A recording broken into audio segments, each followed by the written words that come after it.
What is going on, everyone? This is Chris Rickenbaugh, and you're listening to the Leadway Wealth Builders Podcast, episode 167. And today, I'm going to be talking a little bit about creative finance and how that is in real estate. So make sure you tune in for the full episode because we're going to be talking about seller financing, subject to, and some lease options. But if you've never listened to this episode or podcast before, I am Chris Rickenbaugh, and I am a fix and flipper, wholesaler, and looking to get into buying businesses eventually. And I am in Charlotte, North Carolina, documenting my journey in real estate and business, and also talking a little bit about travel hacking and personal finance.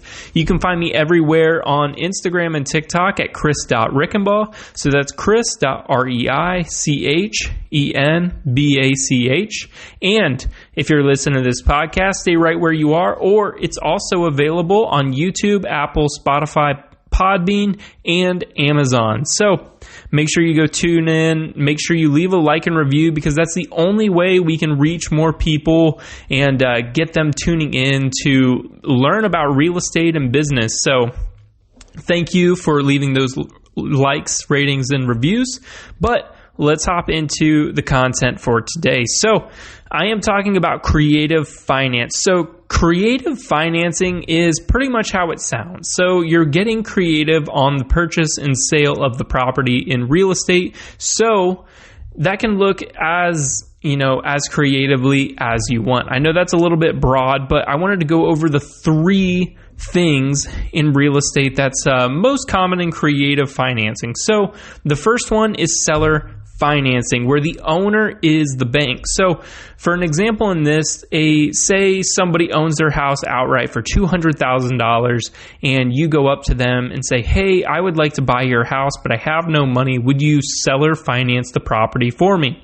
And they say, no, I need a little bit of a down payment. Say I bring $20,000 to the table, but they'll finance the extra $180,000 for me. So that way I only have to bring $20,000 to the table, and then I'm going to be making payments to them instead of a bank for the extra $180,000 over a certain time period and length. So that can be drafted in any sort of way. And this is where creative finance comes in because there's not necessarily just a definition of what creative finance is other than creatively finding a way to purchase and sell the property.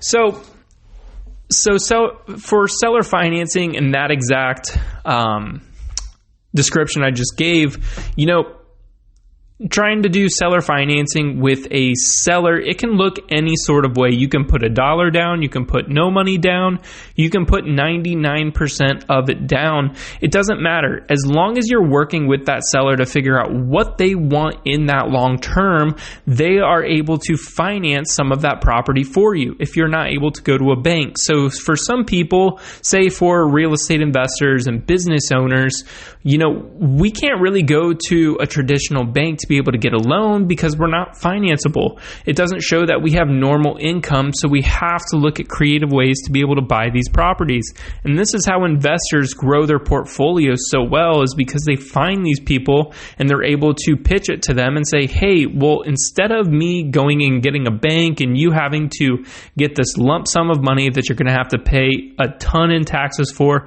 why don't you just seller finance the property for me, receive some cash flow coming in the door every single month, and then we're able to slowly pay it down instead of at one time. And that's going to look a lot better for them in taxes as well. Instead of just receiving, say, $200,000 at the closing table, they're going to be getting it over time, and that's going to be money coming in through the door. So it's not attractive for everybody. I would say a cash offer is, that's able to, I'm actually negotiating one right now. And so their situation is they bought the property a couple months ago, and then they said, oh, well, the strategy isn't working, so we need to be able to sell the property. So they bought it at $275 and trying to sell it at $279. And I said to the agent, I'm like, well, you're not going to be profiting anything and you're going to be losing money, right? And they're like, no, we're going to be making money, or we're going to be breaking even. It's like, no, you're going to be losing money. because all of those closing costs and agent fees, you're going to be taking a pretty solid chunk out of that, and then you're just going to be rolling money in. So that's easily a $30,000 loss right there at the gate. So what I'm trying to pitch to them is say, hey, instead of doing this, why don't you just seller finance me the property and we can figure out a down payment, we can figure out the interest rate, but first we need to be able to sit down and figure out what your goals are. So for the seller financing part, they could possibly be the bank for some part of it, or figuring out, what they're rolling their money into to be able to get the return that they want. And it may look a little bit different. It may not be in real estate, but for seller financing a property, it can get as creative as you want because you're working directly with the seller who owns that property outright, rather than going through a bank who has a lot of requirements and restrictions. So the next one is going to be subject to, and I actually just bought a property this way, so I got to learn a lot more about the process. And the general idea is, to me, really simple, because all you're doing is taking over the payments of the property where the loan stays in the owner's name, but the deed transfers to me and I now own the property. So the deed and the mortgage are two different things. So the financing, that stays in that person's name. If I would go to that bank, I would have to completely buy out their mortgage to be able to get their name off of it because it's a loan. So the deed and the loan are completely separate things to where the deed can transfer as many times as it wants. So for me, all we did was transfer the deed to me. I paid the closing costs of a little over $2,000, and the loan is staying in the owner's name, and I'm just signing in and making the payments on their behalf. And that's completely legal. So what that looked like was, how we pitched it. The person had and I've talked about this before, is that the person had a VA loan. They rolled their closing costs into the loan. They bought it at $330,000. Their loan balance originally when they bought the house was probably closer to $334,000. $333,000, somewhere in that range. So they paid it down over the 2 to 3 years that they've owned the home, but they moved out and they have no equity in it. It needs probably about $20,000 to $30,000 in repairs over time. Like, say, if they had to do it all in one time, they'd have to get both bathrooms done. They'd have to paint the whole house. They'd have to redo flooring. They'd have to do some exterior work. And that all really, really adds up. And they weren't in a position to do that. So for them to be able to sell the house, they would have had to take a really, really deep discount and come to the closing table with probably between $30,000 to $50,000. Thinking about that right. So what we did is I'm like, well, let me just take over your payments because I'm walking into a little bit of equity here. I don't need to come out of pocket anything, and you don't have any equity in the property you paid back for. So we did the deal right there. He said, yep, sounds good. So I paid for closing costs and then took over the ownership of this home, and I just make the payments on their behalf on the loan. So that is subject to. So now interesting to be able to go through that process and say, oh, well, there are a couple other hoops to jump through, but it's relatively simple.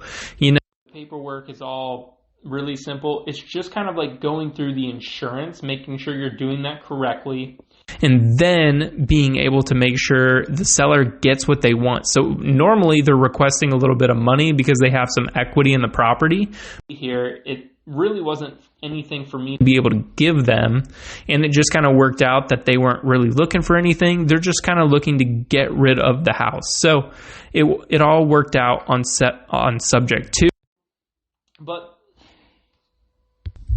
But let's go over to lease options. So the lease option is one I wanted to talk about a little bit. So this is probably the last creative finance thing that I've kind of ventured into to be able to look at it as an option. So a lease option is where you're leasing the property and giving them an option to purchase at the end of a certain amount of time. So the lease, it would be like a normal rental lease. Say you give them a 2-year lease with the option to purchase at a certain price at the end of that 2 years, and then they can take it or leave it. So normally the lease option comes with a earnest money, or not earnest money, but some type of down payment. So this is what some people do, and they get, say, a $10,000 lease option to purchase at a certain price, and that way you're able to rent out the property. They're able to see if they want to buy it, and through that lease option, they're taking care of the property as it's their own, because they're having that option to buy it. So sometimes I've heard that normally people don't end up buying the property, so they give that down payment of $10,000.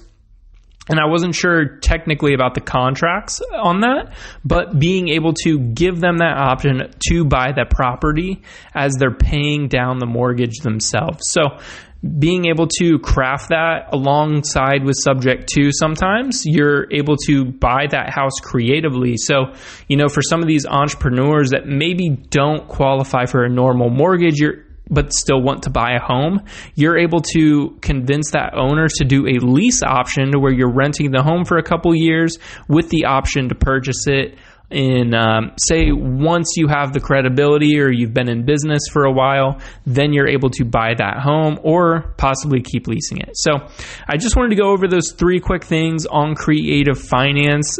You can check me out at chris.reichenbach. That's chris.reichenbach on Instagram and TikTok, because I just released a reel today about it and how I'm thinking of these different things and how I'm crafting an offer currently. So make sure you go check that out. And this is all I got for this episode of the Leadway Wealth Builders podcast, episode 167. So make sure you tune in, as I got some really cool interviews lined up coming up for you. So I'll see you on the next one.